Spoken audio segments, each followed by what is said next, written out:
Markets are said to be rational. They say prices reflect information. Everyone does the math, data speaks, and in the end, the right price emerges. But let me tell you something uncomfortable. Most of the time, markets don't price reality. They price belief. Again and again throughout history, prices moved before the numbers arrived. They rose when there were no profits. They collapsed when there was no revenue. Lives changed, fortunes disappeared. And do you know why? Not because of a data set, not because of a balance sheet, because of a story. If you really want to understand markets, you need to understand not what people know, but what they believe. Welcome. This is the history and economy. And here, nothing is ever as simple as it looks. Because for most of financial history, markets didn't run on data. There was no data to run on. There were no earnings reports, no GDP figures, no inflation charts, no central bank press conferences filled with carefully crafted reassurance. Information was slow, incomplete, often wrong. A letter could take weeks to arrive. A newspaper could be outdated before it was even read. But a rumor could spread across an entire city in a single afternoon. So belief wasn't something that distorted the market. It was the market itself. Prices weren't shaped by analysis, but by narratives, by repetition, by confidence, by the feeling of, look, everyone is doing it. The more a story was told, the more real it felt. And the more real it felt, the more money flowed toward it. To understand this, pause for a moment and imagine the following. You're standing on a crowded street in 19th century Britain.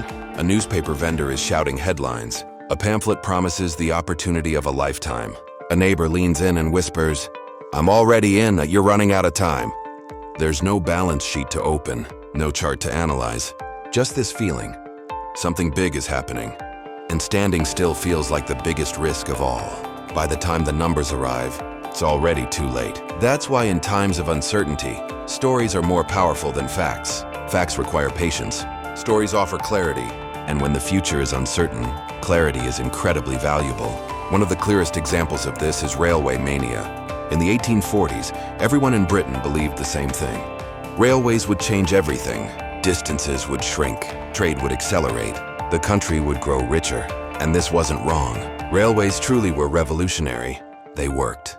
They changed the world. But the story spread faster than the profits. Newspapers turned every new rail line into a headline. Prospectuses promised guaranteed returns. Politicians declared railways a matter of national destiny.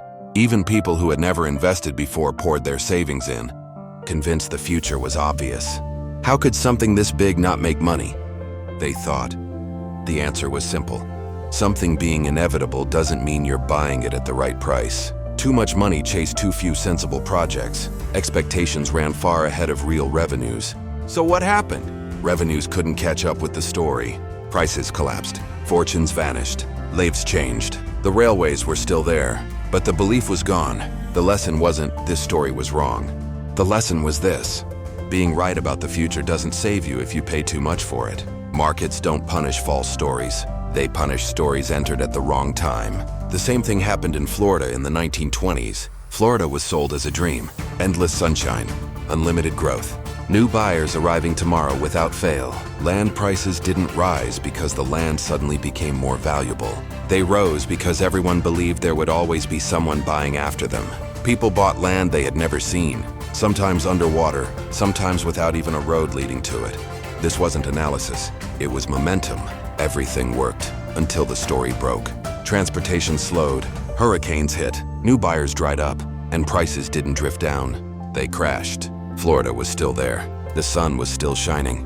The only thing that disappeared was this belief. Prices only go up. Markets don't need reality to change in order to collapse. They only need belief to change. Sometimes the story isn't proven wrong. Confidence simply snaps. Like it did on Black Monday in 1987. In a single day, markets fell more than 20%, and there was no great economic catastrophe. No war, no collapse in profits, no change in fundamentals. The only thing that changed was perception. Selling triggered more selling, fear fed on itself. Algorithms accelerated the panic. No one asked, is this asset still valuable?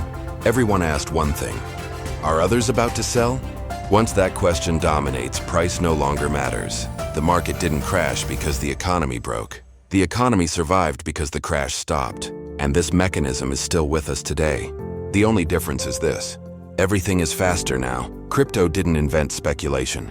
It removed friction. Stories now spread in minutes. Comments, posts, the same phrases appearing over and over in your feed. It looks organic, but often it isn't. Belief can now be manufactured, staged, and price doesn't care whether it's real or fake. It sees the signal and reacts. This isn't a matter of stupidity, it's a matter of being human. In uncertainty, we look to others. We mistake repetition for truth. We confuse confidence with knowledge. Markets don't price reality, they price shared expectations. And when those expectations change, prices don't ease, they snap.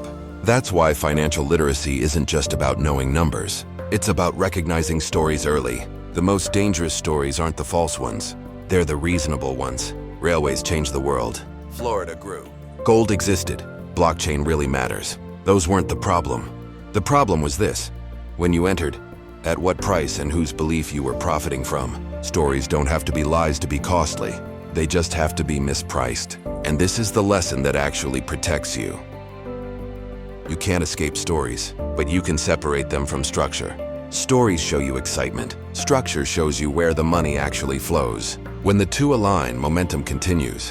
When they diverge, the cost is brutal. History doesn't repeat, but belief always works in familiar ways. And every time belief runs ahead of reality, the one who arrives last pays the difference. If this perspective resonated with you, subscribe.